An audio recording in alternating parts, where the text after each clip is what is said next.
जैसे ये क्रोथा कांड होया, इस क्रोथा कांड का यही कारण था कि इस नकली महर्षि दयानंद की पोल खोल दी इस दास ने।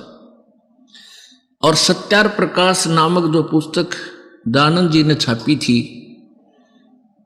अपना स्वानुभव लिखा है, तो उसको हम एक बहुत उत्तम पुस्तक माना करते, यानी वेदों से भी प्रथम उसको महत्व देते थे कि वेद हम नहीं पढ़ सकते।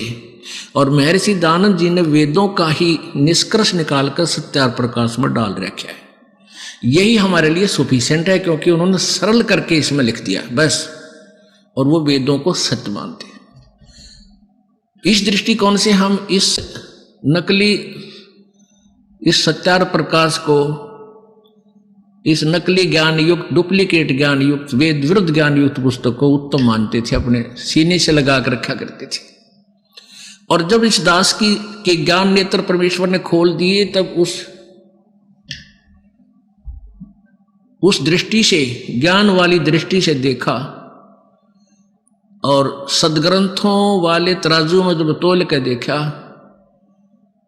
ये सत्यार प्रकाश तो एक आने का भी नहीं, पूरा वेद विरुद्ध ज्ञान से परिपूर्ण है। समाज नाश का इसके अंदर पूरा व्यवस्था है, सुधार तो 100 कोस भी नहीं है। तो इन लोगों ने 2003-04 से संघर्ष शुरू किया था। हमने समाचार पत्रों में सारा विवरण दे दिया, अपनी ऐड दे गए, तो बुद्धिमान व्यक्ति तो समझ जाते थे, लेकिन आम व्यक्ति ये सोचता था कि वह महर्षि दयानंद पर उंगली उठा हुआ है, रामपाल पागल है। महर्षि दयानंद तो बड़े विद्वान पुरुष थे। एक दंत कथा के आधार से हमने उनको एक सुप्रीम जो है ना विद्वान मान रखा था।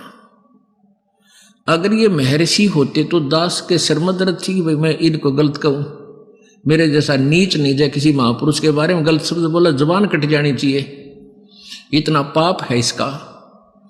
तो ऐसी गलती दास नहीं कर सकता। तो उनके पास जो समाचार पत्रों में उनके कति पोल खोल दी, उनके पास कोई विकल्प नहीं रहा आर्य समाज के आचार्यों के पास।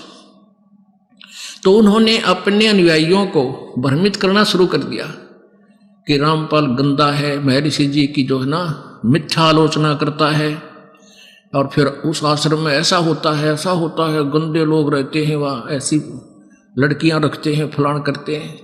मतलब वो बकवाद गढ़ दी जो कि तो देखी जाना सुनी जा, ऐसी बकवाद समाचार पत्रों में भी छपवा दी दुष्ट आत्माओं ने, लेकिन साच को आंच नहीं होती।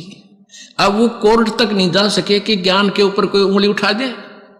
अगर उनको गलत लगता था, मैदान में आते, न्यायालय में जाते, अगर उनको जरा सा भी कोई पॉइंट मिल जाता तो तुरंत जाते वो, लेकिन हवा दाल ना गली तो ऐसे बकवाद शुरू कर दी। ऐसे ही सभी संतों के बारे में दास ने 10 वर्ष से कंटिन्यूस करता आ रहा है कि तुम्हारा ज्ञान गलत है, तुम्हारी भक्ति साधना गलत है, तुम शास्त्र विरुद्ध साधना बता रहे हो। और इस परमेश्वर के सार संदेश में एक विशेष सब्जेक्ट, एक विशेष अध्याय बना रखा है, जिसमें सबकी कति पृष्ठ वाइज लिख रखा है कि ऐसे ऐसे आपकी उस पुस्तक पे ऐसा लिखा, उस पे ऐसा लिखा, जो कति वेद विरुद्ध, संत मते के विरुद्ध है। कोई नहीं बोलता, ज्ञान पे नहीं बोलता, और बकवाद ये कितनी कर लो वो बात अलग है। तो क्रोथा कांड करवाने का उद्देश्य था कि रामपाल को जनता तो मरवा दे या स्वयं मार दे जाके, ताकि थारी पोल खुलनी ना खुल जाए। अरे दुष्टो, परमात्मा के बच्चों को तुम अंधा बनाकर रखना चाहते हो, उसी से दूर रखना चाहते हो। जालिम लोगों, तुम्हारा कहाँ ठिकाना होगा। लेकिन अब शिक्षित समाज है, अब देखना क्या होगा। अब वो समय आने वाला है, दुनिया थूक्या करेगी इन दुष्टों को। अरे निकम्मे, तुमने ऐसा जुल्म किया, हम 10 वर्ष पहले आ जाते शरण में, आज 10 वर्ष बाद आना पड़ा हमने तुम्हारे द्वारा की गई बकवादों को सच्चा मान के।